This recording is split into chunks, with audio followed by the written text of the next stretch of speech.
Hi, I'm reading to my family Charles Dickens' Christmas story, The Chimes, and I'm recording it so that you all can listen if you want to. This is a one of his Christmas books. It's not as well known, obviously, as A Christmas Carol, but I happen to like it a lot. It is, I think, the angriest of his Christmas books, and I should probably give a content warning that there is discussion of a reference to suicidal ideation and self harm and harm to children. Um, None of those are in this chapter, which I'm reading now, chapter one. And this is abridged by me, and there are four chapters, and this is the fourth part. And that's it. I can start now. The Chimes, a goblin story of some bells that rang an old year out and a new year in, by Charles Dickens. Chapter 1, first quarter. High up in the steeple of an old church, far above the light and murmur of the town, and far below the flying clouds that shadow it, is a wild and dreary place at night. And high up in the steeple of an old church dwelt the Chimes I tell of. They had clear, loud, lusty, sounding voices, had these bells, and far and wide they might be heard upon the wind. They'd been sometimes known to beat a blustering nor'wester. Aye, all the fits, as Toby Veck said. For they chose to call him Trotty Veck. His name was Toby. For my part, I confess myself of Toby Veck's belief, for I'm sure he had opportunities enough of forming a correct one. And whatever Toby Veck said, I say, and I take my stand by Toby Veck, although he did stand all day long, and weary work it was, just outside the church door. In fact, he was a ticket porter, Toby Veck, and waited there for jobs. And a breezy, goose-skinned, blue-nosed, red-eyed, stony-toed, tooth-chattering place it was to wait in the winter-time, as Toby Veck well knew. The wind came tearing round the corner, especially the east wind, as if it had sallied forth express from the confines of the earth to have a blow at Toby. His legs would undergo tremendous agitation, and Toby himself, all aslant and facing now in this direction, now in that, would be so banged and buffeted and tousled and worried and hustled and lifted off his feet as to render it a state of things but one degree removed from a positive miracle that he wasn't carried up bodily into the air as a colony of frogs or snails or other very portable creatures sometimes are, and rained down again to the great astonishment of the natives on some strange corner of the world where ticket porters are unknown. But windy weather, in spite of its using him so roughly, was, after all, a sort of holiday to Toby. That's a fact. He didn't seem to wait so long for a sixpence in the wind as at other times. The having to fight with that boisterous element took off his attention and quite freshened him up when he was getting hungry and low-spirited. A hard frost, too, or a fall of snow, was an event. It seemed to do him good somehow or other. It would have been hard to say in what respect, though, Toby. So, wind and frost, and snow, and perhaps a good stiff storm of hail were Toby Veck's red-letter days. They called him Trotty, from his pace, which meant speed, if it didn't make it. He could have walked faster, perhaps, most likely, but rob him of his trot, and Toby would have taken to his bed and died. A weak, small, spare old man. He was very Hercules, this Toby, in his good intention. He loved to earn his money. He delighted to believe, Toby was very poor and couldn't well afford to part with a delight, that he was worth his salt. With a shilling or an 18-penny message or a small parcel in hand, his courage, always high, rose higher. As he trotted on, he would call out to fast postmen ahead of him to get out of the way, devoutly believing that in the natural course of things he must inevitably overtake and run them down, and he had perfect faith, not often tested, in his being able to carry anything that man could lift. Thus, even when he came out of his nook to warm himself on a wet day, Toby trotted, making with his leaky shoes a crooked line of slushy footprints in the mire. And blowing on his chilly hands and rubbing them against each other, Toby, with his knees bent and his cane beneath his arm, still trotted. Falling out into the road to look up at the belfry when the chimes resounded, Toby trotted still. He made this last excursion several times a day. They were company to him. But when he heard their voices, he had an interest in glancing at their lodging place and thinking how they were moved, and what hammers beat upon them. Being but a simple man, he invested them with a strange and solemn character. They were so mysterious, often heard, but never seen, so high up, so far off, so full of such a deep, strong melody, that he regarded them with a species of awe. And sometimes, when he looked up at the dark arched windows in the tower, he half expected to be beckoned to by something which was not a bell, and yet was what he had heard so often sounding in the chimes. In short, they were very often in his ears and very often in his thoughts, but always in his good opinion. And he very often got such a crick in his neck by staring with his mouth wide open at the steeple where they hung that he was fain to take an extra trot or two afterwards to cure it. The very thing he was in the act of doing one cold day when the last drowsy sound of 12 o'clock, just struck, was humming like a melodious monster of a bee, not by any means a busy bee, all through the steeple. "Dinner time, said Toby, trotting up and down before the church. There's nothing, said Toby, more regular in its coming round than dinner time, and nothing less regular in its coming round to dinner. That's a great difference between 'em. It took me a long time to find it out. I wonder if it'd be worth any gentleman's while now to buy that observation for the papers, or the Parliament." Toby was only joking, for he gravely shook his head in self-depreciation. "What, Lord," said Toby, "the papers is full of observations as it is, and so's the Parliament. Here's last week's paper, now, full of observations. Full of observations. I like to know the news as well as any man. It almost goes against the grain with me to read a paper now. It frightens me, almost. I don't know what we poor people are coming to. Lord send we may be coming something better in the new year nigh upon us." "Well, father," said a pleasant voice hard by, but Toby, not hearing it, continued to trot backwards and forwards, musing as he went and talking to himself.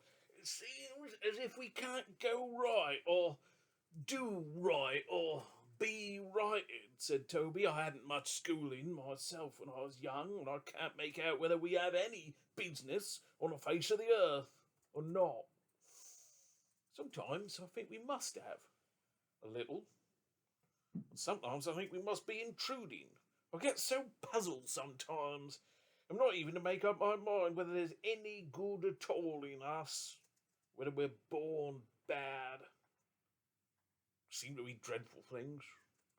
We seem to give a good deal of trouble. We're always being complained of and guarded against. One way or other, we fill the papers. Talk of a new year. I can bear up as well as another man at most times. Better than a good many, for I'm strong as a lion, and all men ain't. I suppose it should really be that we have no right to a new year. Suppose we really are intruding." "But father," said the pleasant voice again. Toby heard it this time, stopped, and shortening his sight, which had been directed a long way off, as seeing the enlightenment in the very heart of the approaching year, found himself face to face with his own child, and looking close into her eyes. Bright eyes they were. Eyes would bear a world of looking in before their depth was fathomed. Eyes that were beautiful and true and beaming with hope.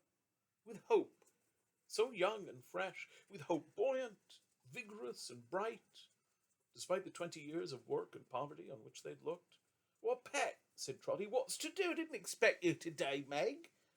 "Neither did I expect to come, father," cried the girl, nodding her head and smiling as she spoke. "But here I am, and not alone, not alone."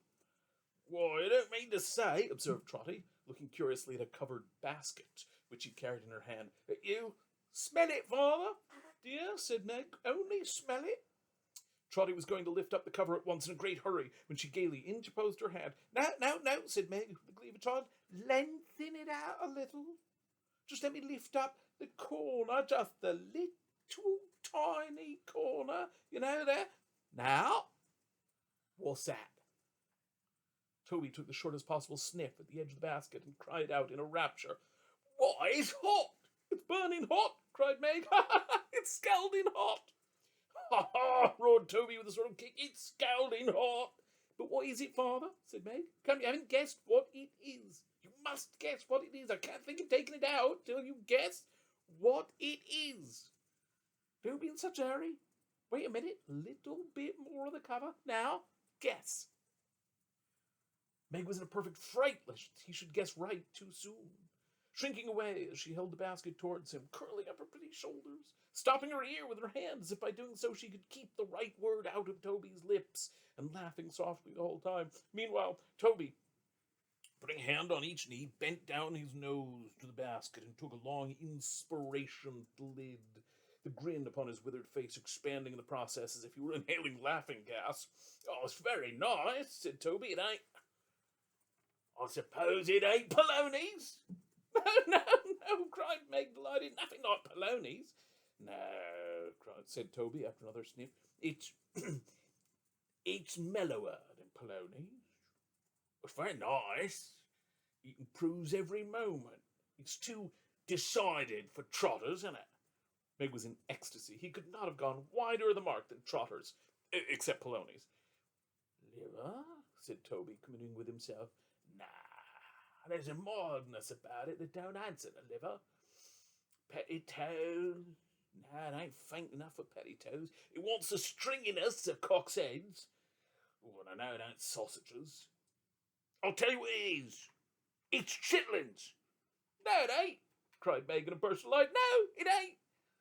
Oh, what am I thinking of, said Toby, suddenly recovering position as near the perpendicular as it was possible for him to assume. I shall forget my own name next. It's Tripe. Tripe it was, and Meg, in high joy, protested he should say in half a minute more that it was the best tripe ever stewed. And so, said Meg, busying herself exultingly with the basket, I laid a cloth at once, Father, for I brought the tripe in a basin and tied the basin up in a pocket handkerchief. And if I like to be proud for once and spread that for a cloth and call it a cloth, well, there's no law to prevent me. Is there, Father? Not that I know of, my dear, said Toby. We're always bringing up some new law runner. According to what I was reading to you in the paper the other day, Father, what the judge said, we poor people are supposed to know them all. Oh, goodness me, how clever they think us. Yes, my dear, cried Trotty. They'd be very fond of one of us that did know them all. He'd grow fat upon the work he'd get, that man, and be popular with the gentlefolks in his neighbourhood, very much so. He'd eat his dinner with appetite, whoever he was, if it smelt like this, said Meg cheerfully. Make haste, for there's a hot potato, besides, and half a pint of fresh-drawn beer in a bottle. Where will you dine, Father? On the post or on the steps? Dear, dear, how grand we are. 2 places to choose from. Steps today, my pet, said Trotty. Steps in dry weather, post in wet. There's a greater conveniency in the steps at all time because they're sitting down, but they're rheumatic in the damp. Then, here, cried Meg, clapping her hands after a moment's bustle. Here it is already. And beautiful it looks. Come, Father, come. As he was stooping to sit down, the chimes rang. Amen, said Trotty, pulling off his hat and looking up towards them. Come into the bells, Father, cried Meg. They broke in like a grace, my dear, said Trotty, taking his seat. They'd say a good one, I'm sure, if they could. Many's the kind thing they say to me. The bells do, Father, laughed Meg as she set the basin and a knife and fork before him. Well, I'll say you to, my pet, said Trotty, falling to with great vigour. Where's the difference? If I hear 'em, what's it matter if they speak it or not? Oh, bless you, my dear, said Toby, pointing at the tower with his fork and becoming more animated under the influence of dinner. How often have I heard them bells say, Toby Veck, keep a good heart, Toby. Toby Wreck, keep a good heart, Toby. Oh, 1,000,000 times more. Well, I never, cried Meg. She had, though, over and over again, for it was Toby's constant topic. Wingdings is very bad, said Toby. Very bad indeed, I mean. Almost at the worst. Well, then, it's Toby Wreck, job coming soon, Toby. Toby Wreck, job coming soon, Toby. That way. And it comes at last, father, said Meg. Always, answered the unconscious Toby. Never fails. Happening now to look all round the street, in case anybody should be beckoning from any door or window for a porter, his eyes, in coming back again, encountered Meg, sitting opposite to him with her arms folded, and only busy in watching his progress with a smile of happiness. What, Lord forgive me, said Trotty, dropping his knife and fork. My dove, Meg, wouldn't you tell me what a beast I was? Father, sit there, said Trotty, in penitent explanation, cramming and stuffing and gorging myself. And you before me there, never so much as breaking it precious fast, nor wanting to, when... But I have broken it, father, interposed his daughter, laughing. All to bits. I've had my dinner. Nonsense, said Trotty. 2 dinners in one day? It ain't possible. You might as well tell me 2 New Year's days have come together. I've had my dinner, father, for all that, with Richard. His dinner time was early, and as he brought his dinner with him when he came to see me, we had it together, father.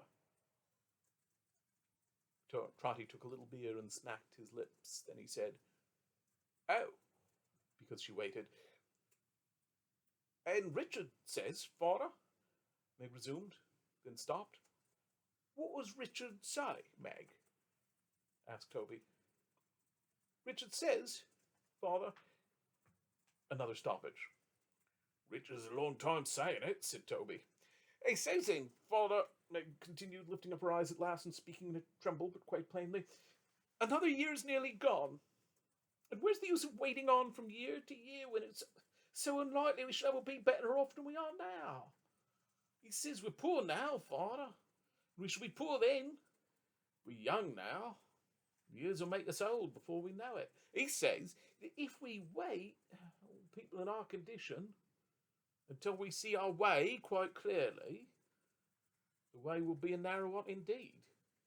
Common way. Grave, father. The bolder man than Trotty-Veck must needs have drawn upon his boldness largely to deny it. Trotty held his peace. Sir, Richard says, father, and will I marry him on New Year's Day? The best and happiest day, he says, in the whole year, and one that's almost sure to bring good fortune with it. It's short notice, father, isn't it?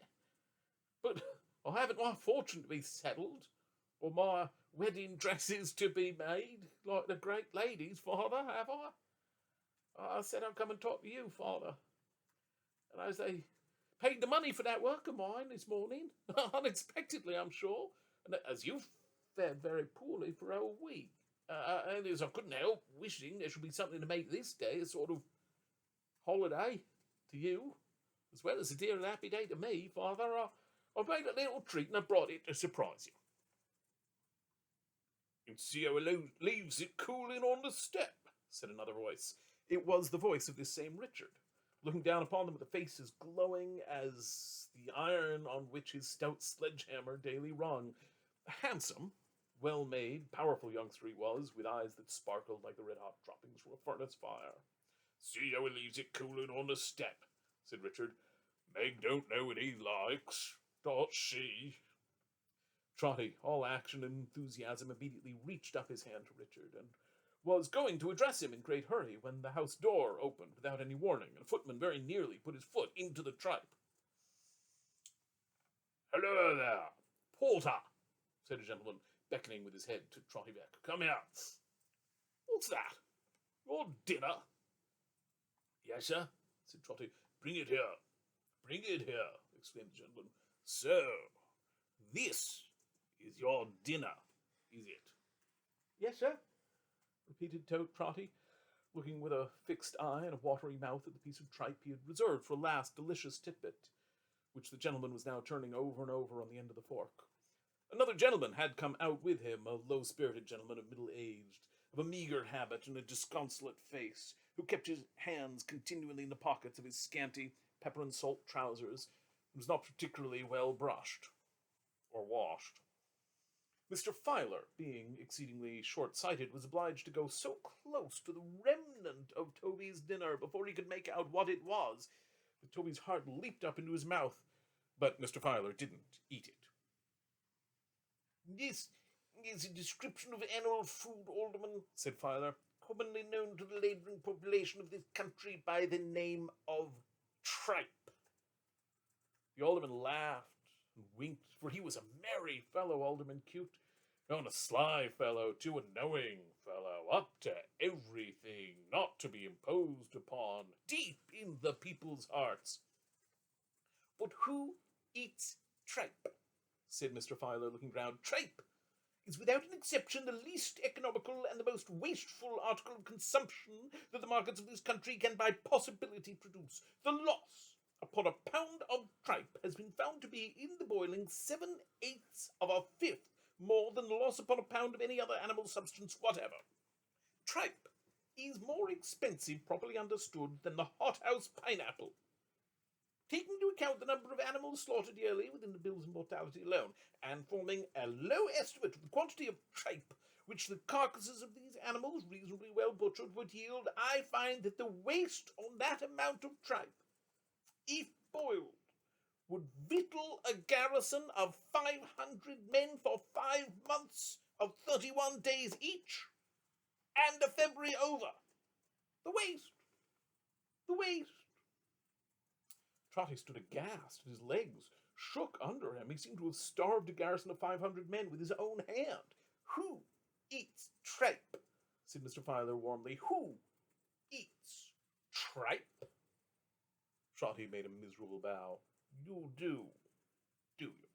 said Mr. Filer. "Then I'll tell you something. You snatch your tripe, my friend, out of the mouths of widows and orphans." "I hope not, sir," said Trotty faintly. "I'll sooner die of want." "Divide the amount of tripe aforementioned, Alderman," said Mr. Filer, "by the estimated number of existing widows and orphans, and the result will be 1 pennyworth of tripe to each. Not 1 grain is left for that man. Consequently, he's a robber." Trotty was so shocked that it gave him no concern to see the alderman finish the tripe himself. It was relief to get rid of it anyhow. No, we can't go right or do right, thought Trotty in despair. There is no good in us. We're born bad. "Now you know," said the alderman, addressing his friend with a self-complacent smile upon his face which was habitual to him. "I am a plain man, practical man, and I go to work in a plain, practical way. That's my way. There's not the least mystery or difficulty in dealing with this sort of people if you only understand them and can talk to them in their own manner. Now, you, Porter, don't you ever tell me or anybody else, my friend, that you haven't always enough to eat, and of the best, for I know better. I've tasted your tripe, you know, and you can't chaff me. You understand what chaff means, eh? That's the right word, isn't it? Oh, Lord bless you," said the alderman, turning to his friend again. "It's the easiest thing on earth to deal with this sort of people, if you understand them. You see, my friend," pursued the alderman, "there's a great deal of nonsense talked about want. Hard up, you know. That's the phrase, isn't it? And I intend to put it down. There's a certain amount of cant in vogue about starvation, and I mean to put it down. That's all. Lord bless you," said the alderman, turning to his friend again. "You may put down anything among this sort of people, if you only know the way to set about it."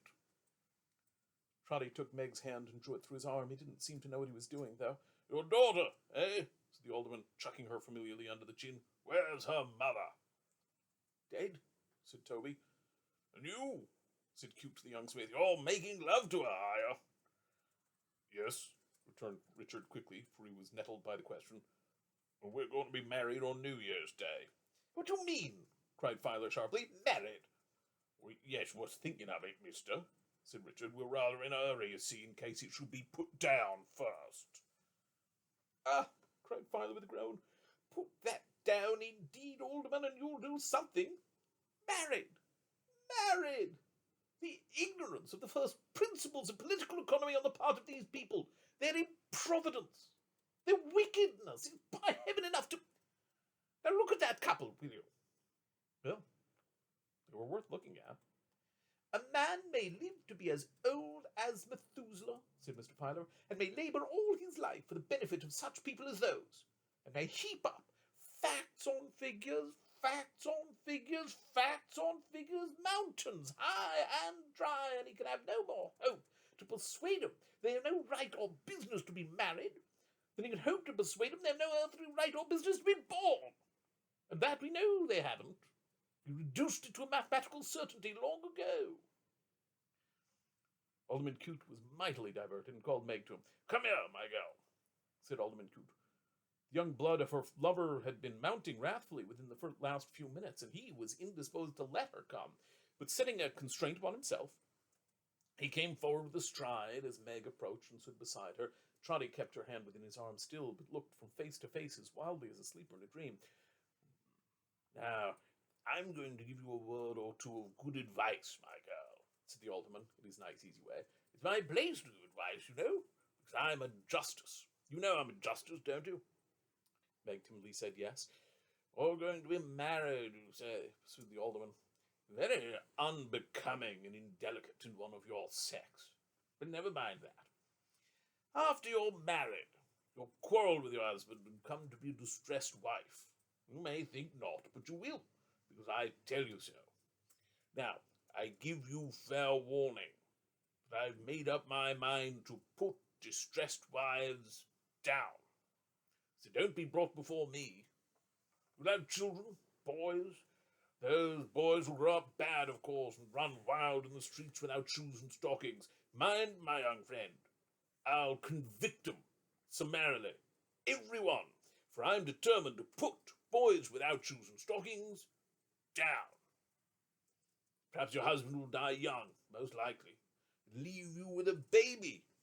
Then you'll be turned out of doors and wander up and down the streets. Now, don't wander near me, my dear, for I am resolved to put all wandering mothers down.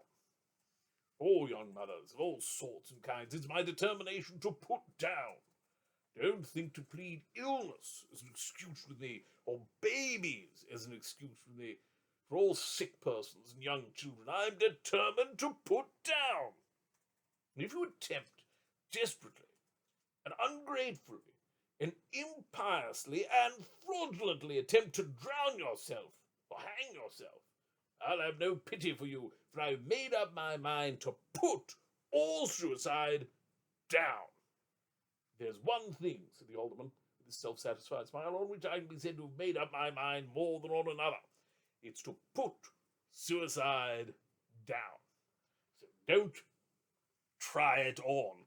That's the phrase, isn't it? Now we understand each other.